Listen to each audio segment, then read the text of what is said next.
Opa pessoal, começando mais um vídeo aqui em Política Agora. Pesquisa da Datafolha, uma nova polêmica internacional está em movimento. O debate político. Deixe seu like, se inscreve no canal, bora pro vídeo. Gabeira, vamos falar de pesquisa. Uma do Datafolha, uma sondagem feita pelo Datafolha divulgada hoje, mostra que 59% dos brasileiros e brasileiras concordam total ou parcialmente em classificar o PCC e o Comando Vermelho como organizações terroristas. Essa classificação foi feita no início do mês pelos Estados Unidos, a gente tem falado disso bastante aqui.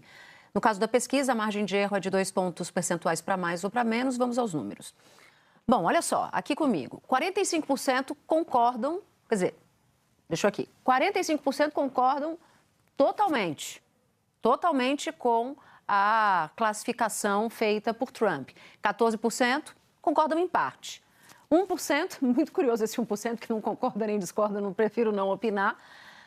11% discordam em parte e 22% discordam totalmente. Se você somar esses dois aqui, você tem uma maioria em relação ao que discorda em parte ou discorda totalmente. E essa é a grande discussão quando a gente fala dessa classificação empreendida pelos Estados Unidos. Só que tem um outro lado dessa moeda que eu queria que você olhasse aqui comigo na próxima tela. Apesar de a maioria dizer, olha, concordo com essa classificação, que basicamente é, concordo chamar essas facções de organizações terroristas, a pesquisa Datafolha mostra que, olha aqui, 74% dos entrevistados são contra uma eventual ação dos Estados Unidos. A gente está somando aqui os 13% do discordam em parte e os 61% com discordam totalmente. 17% disseram que concordam totalmente, que é o outro lado dessa face aqui, somados com 5% que concordam em parte. 1% nem concorda nem discorda, a mesma coisa que a tela anterior, e 13%, como eu já disse, discordam em parte, que já está aqui. Deixa eu conversar com o Joel Pinheiro, que já está aqui do meu ladinho também, para a gente falar um pouco desses números. Joel, eu acho que você já tinha cantado essa bola em alguma central, né, de que a simples denominação dessas organizações não necessariamente significaria uma interferência americana aqui, mas que uma interferência americana aqui talvez não fosse bem vista. E a pesquisa trouxe exatamente a percepção que você já tinha dividido com a gente.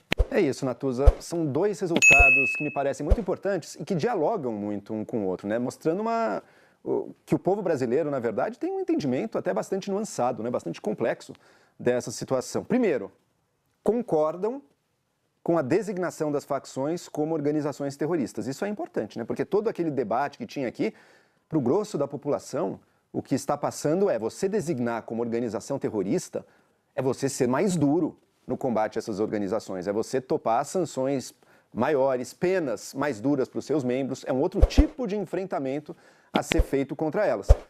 Mas a maioria da população também tem muita clareza em dizer, tá, mas quem que vai resolver esse problema? Ela é contrária à cooperação americana? Não necessariamente, mas ela certamente é contrária a uma intervenção americana sem a devida anuência e cooperação e colaboração do governo brasileiro. Isso seria violar a nossa soberania.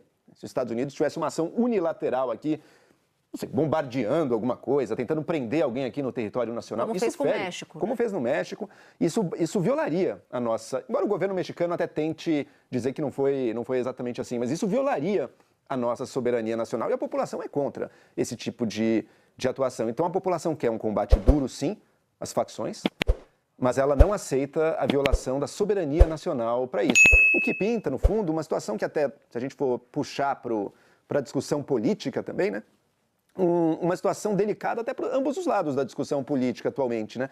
Da esquerda, que tem sido sempre contrária a essa e outras pautas de endurecimento do combate ao crime, então contrária à designação como organizações terroristas, aí o grosso da população dizendo que é favorável, ao mesmo tempo, certa direita, que aposta e até torce por uma intervenção americana, acho que tem um recado claro da população aí que não seria um bom caminho, né? Que vai se traduzir numa pedra no sapato de Flávio Bolsonaro. Olha o tamanho dessa encrenca para ele. O Datafolha também perguntou se, na visão dos entrevistados, houve influência do pré-candidato à presidência Flávio Bolsonaro na decisão dos Estados Unidos. E aí vamos aos números. 54% acham que sim, que Flávio teve influência na decisão dos Estados Unidos. desmontar essa torre aqui, vocês não estão vendo o Joel, mas eu estou aqui de rabo de olho, vai ser um baita desafio para Flávio Bolsonaro. E 30% que acham que Flávio Bolsonaro não teve nenhuma influência, o governo americano já tinha tomado essa decisão e pronto, acabou, e 16% não sabem. Né? Se a depender do tom e do curso da campanha, esses 16% podem se converter em em opinião, que se soma a essa torre de 54%. Ou seja, o problema de Flávio, se o Flávio não conseguir desarmar, pode aumentar para além dos 54%. A pesquisa, Joel e assinantes, também questionou se essa suposta influência de Flávio Bolsonaro foi positiva ou foi negativa para o Brasil. 37% acham que foi positiva, 57% acham que foi negativa. Para 3%, nem positiva nem para 3%, nem positiva nem negativa, e 2% não sabem. Ana Flor, vem aqui para a gente fazer a nossa confabulação aqui, estou fazendo assim, de fazer o nosso tricô político de todos os dias. Qual é a avaliação que você faz? Achei o dado potencialmente pesado para Flávio Bolsonaro e não é à toa que ele está o tempo inteiro falando do tema e tentando afastar dele esse cálice, né? Essa última tela que coloca a influência de Flávio como negativa, mais do que positiva, é a mais pesada para o candidato PL, porque mostra que ele agiu, foi lá numa esfera internacional, até mesmo se colocando no lugar do governo, e deu ruim para 57% aí dos entrevistados dizendo que foi negativa a influência de Flávio. Se isso for utilizado pela comunicação da oposição, do governo Lula, pode ser um grande problema mesmo para Flávio Bolsonaro. Agora, a designação em si, se tem apoio de 59% dos brasileiros, errado ou não, até uma forma mais simples de pensar, causam o terror, então são terroristas. O próprio Lula chegou, ao criticar a designação do governo Trump, falar que são organizações que causam terror, ele reconheceu, mas criticou a designação. E isso pode também ser usado a favor de Flávio se ele conseguir grudar no governo Lula a ideia de que é um governo que não age contra essas organizações. Num primeiro momento, se a gente olha esses números, eles tendem a ser ruins para Flávio, mas tudo vai depender de como isso é utilizado e o que o governo Donald Trump vai fazer. Porque os brasileiros são contrários a uma intervenção no Brasil, qualquer ação estrangeira no Brasil. Isso não é a primeira pesquisa que mostra isso, ela reafirma algo que várias pesquisas já mostraram, mas tudo vai depender da ação, de que maneira vem essa ação dos Estados Unidos. Ela pode ser muito danosa para a imagem de Flávio, sim, ou ela pode causar algum problema para o governo também, se de alguma maneira ficar parecendo que o governo Lula não age bem na área da segurança. Segurança sempre foi ali a pedra no sapato da esquerda em geral, né? Muitas vezes criticar essa designação, mesmo havendo aí uma ideia majoritária da população de que tem que ser assim mesmo, muitas vezes isso não é compreendido pelo eleitorado. Mas a gente vai ter que ver o uso, né, a chamada narrativa ao longo da eleição, como as equipes de comunicação vão utilizar isso. Mas, de qualquer maneira, a gente vê Flávio tentando fugir dessa imagem negativa e reforçar ainda mais o discurso, não digo nem mais agressivo, mais extremo na área da segurança, né? Até se aproximando a outros nomes da extrema-direita aqui na América Latina. Então, ele sai daquele papel do Bolsonaro que vacinou, do Bolsonaro mais ameno, e está indo na área da segurança, pelo menos, para um campo bem mais extremo. Isso também muda a configuração ao longo da campanha de como ele vai ser tratado. Aliás, esse é o episódio que eu estou fazendo do assunto de amanhã, para falar da inspiração de Flávio Bolsonaro e da turma bolsonarista, que é El Salvador. É importante a gente ouvir esse episódio, porque essa discussão vai nortear, ou pelo menos essa inspiração, El Salvador e Bukele, o Nayib Bukele, que é o presidente de lá, é o que tem norteado o discurso de bolsonaristas, de Flávio Bolsonaro, passando por Eduardo Bolsonaro, Nicolas Ferreira e por aí vai. Agora, Joel, você lembrou aqui que no começo, a primeira impressão que se teve da ida de Flávio Bolsonaro é que ela foi ruim. Quer dizer, a primeira impressão que se teve, daí logo após o anúncio do tarifaço e das organizações criminosas brasileiras, porque vieram as duas encomendas juntas, né? As duas surpresas, digamos assim, é de que o tarifaço seria ruim para Flávio Bolsonaro e a classificação seria boa para Flávio, para a campanha de Flávio. Mas os dados do Datafolha embaralham essa percepção, né? Exato, essa pesquisa aí, ela nos faz questionar um pouco aquilo. Era a percepção, inclusive eu tinha essa percepção naquele momento também. Teve 2 dias de diferença, Acho né? que todos tínhamos, eu todo tinha mundo tinha. a mesma que você. Teve 2 dias de diferença, né? Entre um dia a designação de organizações, facções brasileiras como terroristas, isso logo depois do Flávio chegar ali, dizer que entregou um documento para o governo Trump pedindo explicitamente isso, né? E saiu como uma grande vitória dele. Saiu, olha, eu consegui. Na verdade, o governo Trump nem comunicou o governo Lula disso, já designou como terroristas, vamos com tudo combater essas organizações, né? Daí 2 dias depois veio a ameaça do novo tarifaço, essa inequivocamente negativa, desastre, mudou tudo para o Flávio. Mas ao menos naqueles 2 dias tinha parecido que tinha sido uma vitória, né? E agora essa pesquisa vem colocar mesmo isso em dúvida. Há que se perguntar também se a percepção popular aí, quer dizer, o quanto essa percepção de que é ruim a influência do Flávio não está ligada ao próprio tarifaço ou mesmo a intervenções americanas que possam vir a partir de agora, né? Porque essa é a grande pergunta que a Ana Flor bem colocou, né? O que os Estados Unidos vão fazer com essa designação? Vai só ter mudado uma designação ali formal, mas nada acontece? Será que vem sanções econômicas a empresas e bancos brasileiros? Não se sabe. Será que vem ação militar de captura de alguém, de algum tipo de combate ao crime aqui em território nacional?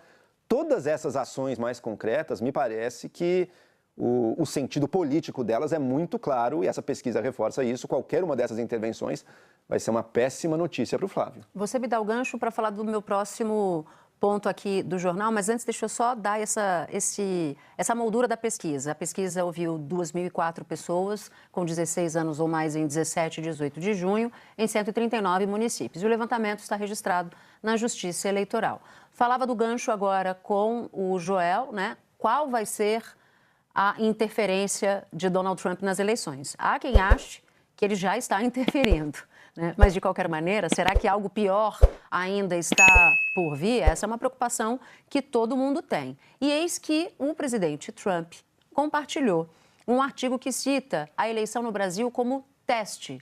Isso mesmo, com essa expressão, teste, em meio ao que o artigo chama de vitórias de Donald Trump na América Latina. O artigo faz o seguinte, gente, ele cita 8 países que elegeram presidentes alinhados com a ideologia à direita, mas que chamam de ideologia pró-Trump nos últimos 7 anos. E aí já contando com a vitória de Abelardo de la Espriella, na Colômbia, e o texto, e também fala de Keiko Fujimori no Peru.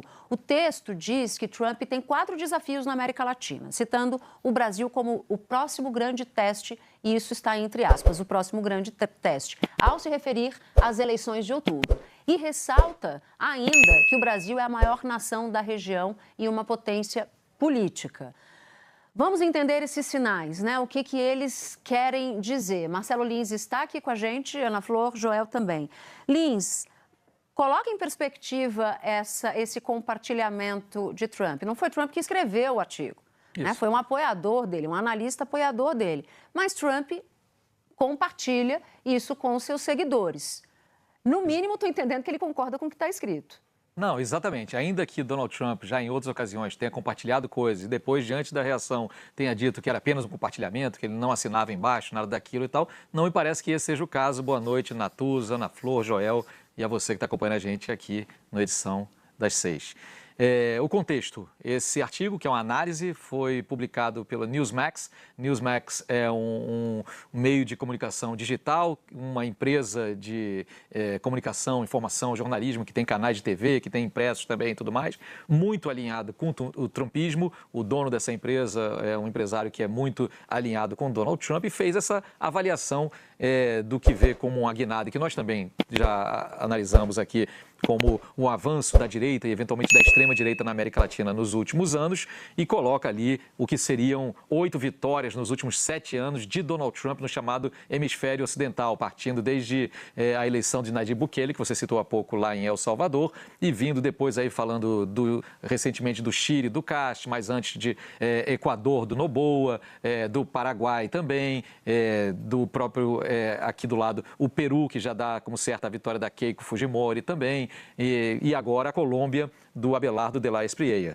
Então, todos esses são tidos como super alinhados com os Estados Unidos. Fala de Javier Milei também, obviamente, alinhadaço com Donald Trump desde a campanha que o levou à Casa Rosada. E fala daquela... Tem a foto que ilustra a matéria, daquele encontro na Flórida, lá em Doral, na Flórida, esse ano, alguns meses atrás, para o lançamento do Shield of America, o Escudo das Américas, uma operação, uma iniciativa liderada pelos Estados Unidos, melhor dizendo, que prevê operações militares conjuntas, exercícios, um aumento do combate ao narcotráfico e também à imigração ilegal, as práticas de tráfico de drogas e de pessoas também em toda a região, e é basicamente composto por esses governos de direita ou de extrema-direita. E aí chega as análises de o que vem pela frente e os 4 grandes desafios que o analista vê para Donald Trump daqui para frente e que Trump, ao compartilhar, acaba endossando. O primeiro deles, a questão da Venezuela, que ainda tem ali uma situação pouco clara. Saiu a cabeça do regime com o sequestro / prisão do Maduro e da mulher dele para serem julgados nos Estados Unidos em janeiro desse ano, mas ainda há uma situação nebulosa. O regime é basicamente o mesmo, nada mudou na situação dos venezuelanos. Fora isso, tem a Nicarágua, vista como um problema sério de Daniel Ortega para Donald Trump, pode ser a nova Cuba, e aí a própria Cuba, que é a fixação do secretário de Estado Marco Rubio, que quer ver uma mudança de regime, está asfixiando ali a ilha caribenha, e finalmente o desafio que é o Brasil, o teste eleitoral do Brasil. Então, soa como ingerência, soa um pouquinho, e soa principalmente preocupante porque a matéria, ela levanta questionamentos sobre a lisura do processo eleitoral no Brasil. E isso eu acho muito ruim, porque não é uma defesa ali de valores ou não valores, é questionar se o processo eleitoral brasileiro será livre e transparente. É isso que diz a matéria que foi compartilhada por Donald Trump. Muito ruim nesse momento, eu acho que não é desse jeito que você vai debater rumos de um país, e eu acho que talvez isso acabe servindo, vocês estavam falando antes aí da questão do terrorismo e dessa nomenclatura utilizada e adotada e apoiada ou não, mas quando visto como ingerência externa, é rejeitado pela população. De repente também Trump se pronunciando ou compartilhando textos falando sobre a eleição brasileira e questionando a sua lisura, pode soar também como ingerência externa, e é mesmo, e pode ser rejeitado pela população também. Olha, se tem uma coisa que eu aprendi com líderes de pendor autoritário, em qualquer grau, foi a não ignorar o que eles estão dizendo.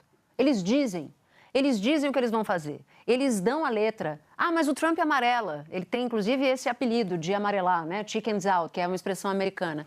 Mas não se pode subestimar.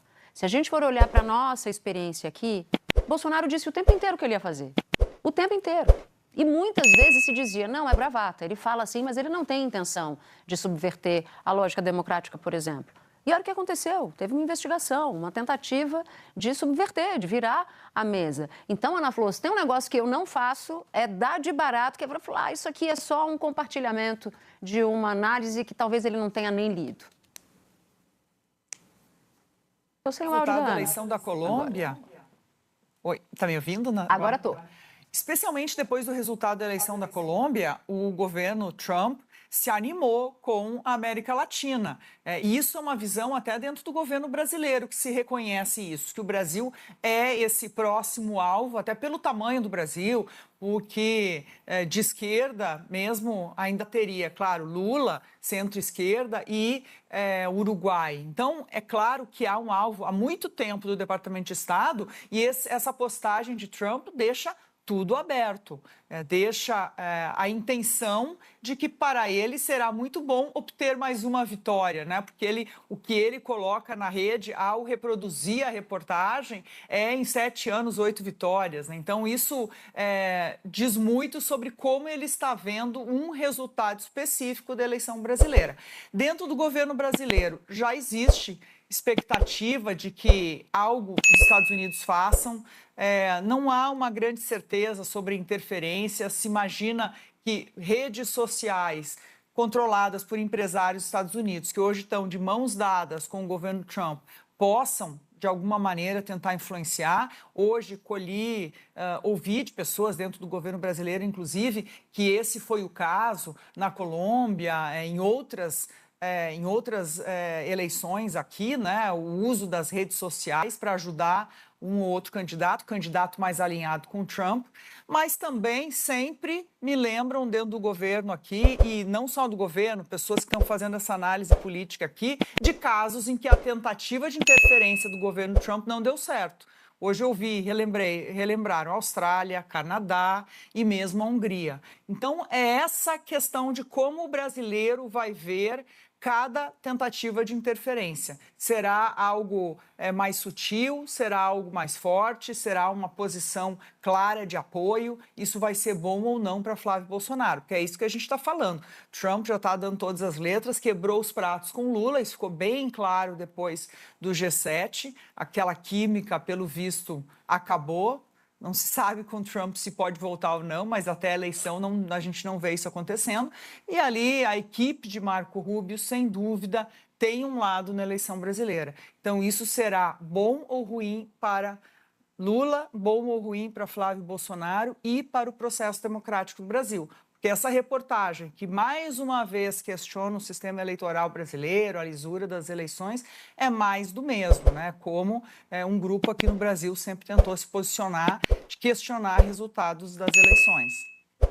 Pois é, eu acho que não tem, pelo menos até aqui, né, a preço de hoje, chance de a gente testemunhar um Tomahawk descendo no Rio de Janeiro. Acho que a gente não vai ver essa cena, pelo menos espero que não vejamos essa cena. Mas tem uma coisa que o governo brasileiro, integrantes do governo brasileiro...